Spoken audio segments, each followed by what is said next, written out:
আসসালামু আলাইকুম রহমতুল্লাহি ওবরকাতুহু। সম্মানিত দর্শক, আজকে কোনো এই ভিডিওতে সিরিয়াস বিষয় নিয়ে আলোচনা করব না। আমাদের জীবন আসলে অনেক জটিল, যদি আপনি জটিল মনে করেন। আবার জীবনকে যদি আপনি খুব সহজ মনে করেন, তাহলে সেটা সহজ হতে পারে। বহু সমস্যা আসবে, বিরাট, বিরাট সমস্যা আসবে। এটিকে আপনি আ যদি উপভোগ করতে চান, তাহলে সেই বুদ্ধি আল্লাহ আপনাকে দিয়েছে। আবার সেই সমস্যাগুলো নিয়ে যদি আপনি খুব কান্নাকাটি করতে চান, সেই সমস্যাগুলোর মধ্যে ডুবে যেতে চান, সমস্যার কারণে মরতে চান, আত্মহত্যা করতে চান, তাও করতে পারবেন। আমি নিজে সারাটা জীবন আ জীবনকে খুব সহজভাবে নিয়েছি। যা কিছু এসেছে, অনেক বড়, বড় জিনিস এসেছে, কখনো আবেগে উচ্ছ্বসিত হইনি। আবার সমস্যা এসেছে, ১ম এ চিন্তা করেছি সমস্যাটা কেন এলো? আমার কি দোষ? তো যখন দেখলাম যে আমার দোষ, তখন এখানে সমস্যা তো আসবেই। আমি যেহেতু অন্যায় করেছি, এটা নিয়ে দুঃখ পাওয়ার কি আছে? আগামীতে এই ধরনের সমস্যা যেন না হয়, সতর্ক হতে হবে। আবার যখন দেখি যে না, আমার কোনো দোষ নেই, এমনি, এমনি সমস্যা এসে গেছে, তখন মনে করলাম যে এটা হয়তো আ আমার জন্য একটা শিক্ষা, প্রকৃতিকে শিক্ষা। যেখানে একটা সমস্যা এলো, যেখানে আমার কিছুই করণীয় নেই। মানে আমি সেই সমস্যাটা সমাধানও করতে পারব না।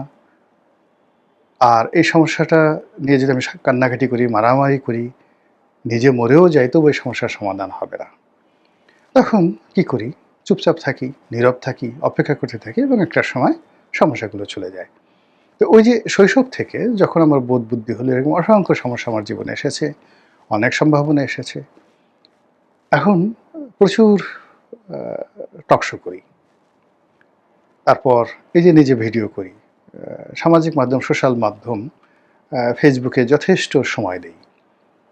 ফেসবুকে আ যাকে বলা হয় দৈনিক গড়ে ৩০-৩২ টি এই বিভিন্ন আ পত্রপত্রিকায় যে সকল ফটো কার্ডগুলো হয়, ওগুলো পড়ি এবং ওইগুলোর ব্যাপারে আমি যে মন্তব্যগুলো করি এবং সেগুলো যেভাবে ফেসবুকে দেই, আমার ২ টো সাইট, অর্থাৎ গোলাম মোল্লা রনি নামে যে সাইট রয়েছে, এগুলোতে গড়ে আ ১৫০ মিলিয়ন লোক ২৮ দিনে দেখে। ১৫০ মিলিয়ন মানে ১৫ কোটি বার দেখা হয়।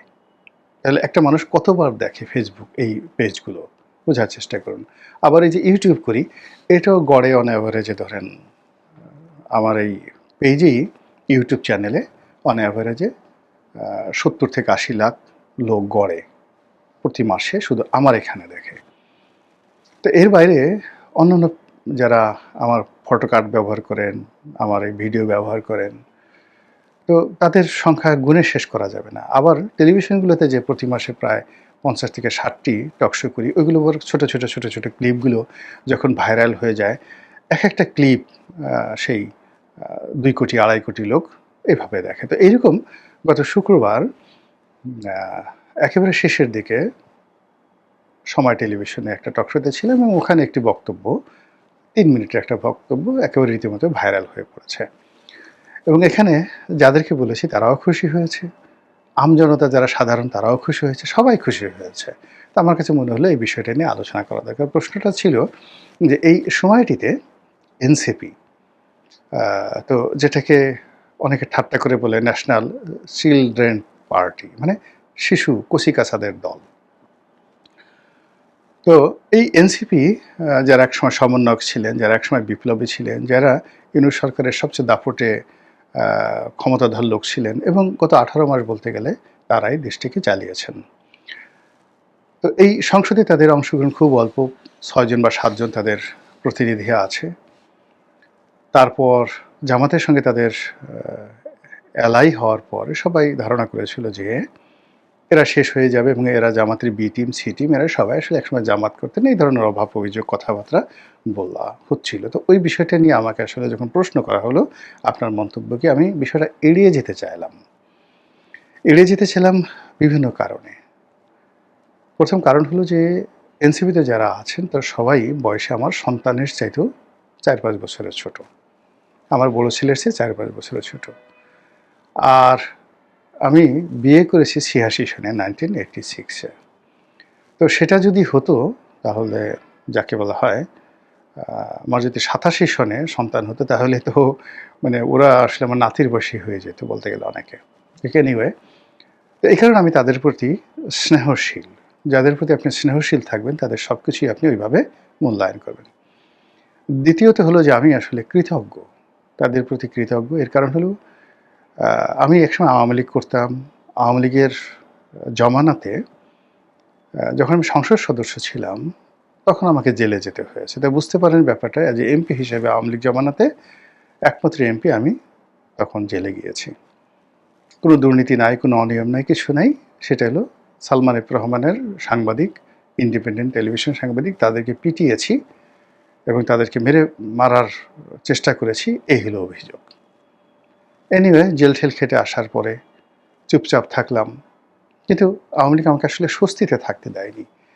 টেলিভিশন করেছি, টক শো করেছি, কিন্তু আমার অভাব যেন কেউ বুঝতে না পারে, কষ্ট না পারতে পারে। কিন্তু হৃদয়ের যে রক্তক্ষরণ, আতঙ্ক আমাকে তাড়া করেছে। এরপর যখন আমি ২০১৯ সনে ১৮ সন নির্বাচনে বিএনপি থেকে ইলেকশন করলাম, এরপরে আমার উপর যে জুলুম অত্যাচার এলো, অর্থনৈতিক, সামাজিক, মানসিক, আমাকে রীতিমতো আলু ভর্তা বানিয়ে ফেলেছে। তো আমি ওইগুলো এনজয় করেছি, সবগুলো মোকাবেলা করেছি এবং এখনও করে যাচ্ছি। নিজের অভাবের কথা কখনো বলতে পারি না। তো তার মধ্যে আমি সাধ্যমতো প্রতিবাদ করেছি, লিখেছি, বলেছি। কিন্তু ঠিক রাস্তায় নেমে এই ছেলেরা যেভাবে বুক পেতে দিয়েছে, যেভাবে সাহস দেখিয়েছে, ওটা আমার মরলেও হতো না, আগামীতেও হবে না। আমি এই যে কথা বলতে চাই এই পর্যন্তই। কথা বলার জন্য যদি কেউ আমাকে মারে, কেউ আমাকে জেলে নেয়, সেটা তাদের বিষয়। আমি কথা বলব। কিন্তু যেটা নাহিদ করেছে, সার্জিস করেছে, কিংবা অন্যান্য যে সকল এনসিপি নেতৃবৃন্দ করেছেন রাস্তায় নেমে, ওটা আমি পারতাম না, ভবিষ্যতেও পারবো না। এজন্য আমি তাদের প্রতি কৃতজ্ঞ, ভীষণ রকম কৃতজ্ঞ। এবং তারা আজীবন যত অন্যায় করুক না কেন, সেটা আলাদা, সেটা না আমি সমালোচনা করব। কিন্তু তাদের এই যে কন্ট্রিবিউশন, এই কারণে আমি কোনোদিন তাদের সমালোচনা করতে চাই না, করবও না। তাদেরকে আমি সেভাবে স্নেহ করি। তো সেই নাহিদ, সার্জিস, মাহফুজ, তারপরে শেষে অন্যান্য যে সকল নেতৃবৃন্দ রয়েছেন, সবচেয়ে যিনি এমপি হয়েছেন একেবারে আমার এলাকার জামাই, স্ক্রিপ্ট ছাড়া তো পড়তেছি, এই মুহূর্তে নামটা মনে আসতেছে না, সবচেয়ে যাকে বলা হয় কুমিল্লা থেকে যিনি এমপি হয়েছেন, যা হোক। তো তাদের এই সাম্প্রতিক সময় তারা আবার আন্দোলনের ডাক দিচ্ছেন, সিটি কর্পোরেশন নির্বাচন করতে যাচ্ছেন। হাসনাত আবদুল্লাহ তারা চট্টগ্রাম সিটি কর্পোরেশনে ইলেকশন করতে চাচ্ছেন, ঢাকা সিটি কর্পোরেশন ইলেকশন করতে চাচ্ছেন, আন্দোলন গড়ে তুলতে চাচ্ছেন। ২০৩৬ সনে তারা ক্ষমতায় আসবেন, আর ৭-৮ বছর পরে। এই স্বপ্ন তারা দেখছেন। এটা নিয়ে যখন আমাকে প্রশ্ন করা হলো, তখন আমি বলেছিলাম প্রশ্ন যে আসলে আমি ওদের কোনো কিছু মিলাতে পারছি না। ওরা কীভাবে জেলে গেল শেখ হাসিনার জমানায়, কীভাবে ভাতের হোটেলে তারা থাকলো, সেখান থেকে আবার কীভাবে বেরোলো, কীভাবে ওখান থেকে বের হয়ে আন্দোলনের তারা নেতৃত্ব দিল, সরকারের পতন ঘটালো, আবার ইউনূস সরকারে কী করে তারা প্রভাব বিস্তার করলো, পুরো সময়টা তারা সেনাবাহিনী, পুলিশ বাহিনী, তারপরে সে পুরো অ্যাডমিনিস্ট্রেশন, এই ছেলেগুলো তারা নিয়ন্ত্রণ করেছে। তাদের কথার বাইরে কোনো কিছু হয়নি। ডক্টর মোহাম্মদ ইউনূস থেকে শুরু করে কোনো কিছু হয়নি। এমনকি সালাউদ্দিন সাহেব, তারেক রহমান সাহেব, সবাই তাদেরকে তোয়াজ এবং তদবির করে 18 মাস রাজনীতি করেছেন, যেটা আমি ব্যক্তিগতভাবে কল্পনাও করতে পারি না। আবার তারেক রহমান সাহেব ক্ষমতায় আসার পরেও নাহিদ সাহেবের বাসায় গেছেন, তারপর শেষে হাসনাত আবদুল্লাহকে তাদের সঙ্গে যখন দেখা হয়েছে, তারা যখন সংসদে কথাবার্তা বলেন, এখন তাদের যে কর্তৃত্বটা, এই কর্তৃত্বটা স্পষ্ট। তাদেরকে বিএনপি বা তাদেরকে জামাত কেউ এখনো পর্যন্ত নেগলেক্ট করতে পারছে না। এমনকি এদেরকে নিয়ে আওয়ামী লীগের কিন্তু কোনো তারা রাগ দেখাচ্ছে, ক্রোধ দেখাচ্ছে, কিন্তু তাদেরকে আওয়ামী লীগ কিন্তু তাচ্ছিল্য করছে না। কোনো অবস্থায় আওয়ামী লীগ কিন্তু এই যে এনসিপির যারা নেতৃবৃন্দ, তাদেরকে তাচ্ছিল্য করছে না। যারা তাচ্ছিল্য করছে, শিশুদের দল বলছে, বালকদের দল বলছে, চিলড্রেন পার্টি বলছে, তারা আসলে রাজনীতির ওইরকম কেউ না। তো কাজেই এই জিনিসগুলো একজন বিশ্লেষক হিসেবে, রাজনীতিবিদ হিসেবে আমি মিলাতে পারি না। ফলে তারা আবার আন্দোলন গড়ে তুলবে, আবার আরেকটা বিপ্লব করবে। তারা যে হুমকি দিচ্ছে, ধামকি দিচ্ছে, বিএনপিকে ভয় দেখাচ্ছে, নাসিরুদ্দিন পাটোয়ারি আগের চেয়ে আরও শক্তি নিয়ে কথা বলছে। সেই যে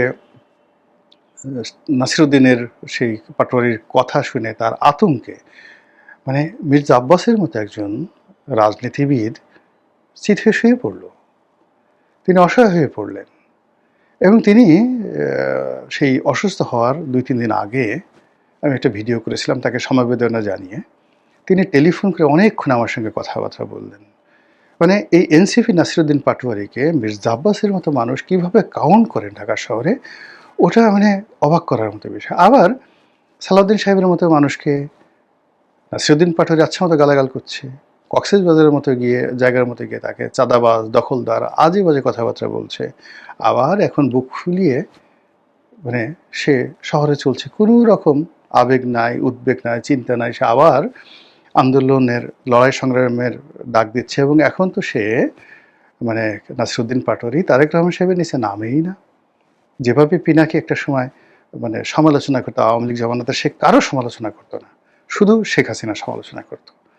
আর নাসিরুদ্দিন পাটোয়ারি এখন যে পর্যায়ে চলে গেছে, সে এখন আগে সালাউদ্দিন সাহেবের সমালোচনা করতো, মির্জা আব্বাসের সমালোচনা করতো, এখন মির্জা আব্বাস অসুস্থ হয়ে গেছে, এখন সে আর ওয়েলকাম জানাচ্ছে ধর এগুলো বাজে মানে যাকে বলে হয় অচল। সে বলে মোস্ট ওয়েলকাম কমরেড, আসেন যোদ্ধা, আপনি আসেন, আপনাকে স্বাগতম। এখন সে সরাসরি তারেক রহমান সাহেবকে সমালোচনা করছে এবং তারেক রহমান সাহেবকে যেভাবে সমালোচনা করছে এটা বিএনপির জন্য এতটা অস্বস্তিকর, ফলে তাকে মোকাবেলা করার জন্য, নাসিরুদ্দিনকে মোকাবেলা করার জন্য বিএনপির আসলে ওরকম কোনো কমরেড নেই এবং কারো কথা মিডিয়াতে আসছে না। বিএনপির একমাত্র নয়ন ছাড়া, যুবদল নেতা নয়ন ছাড়া বিএনপির কেউ এই এনসিপির কোনো নেতা, বিশেষ করে নাসিরুদ্দিন পাটোয়ারি, নাহিদ, সার্জিস, মানে এদের কারো বিরুদ্ধে একটু শব্দ করছে না। এখন বিএনপির কাণ্ডারি হয়ে গেছেন সেই যে গণ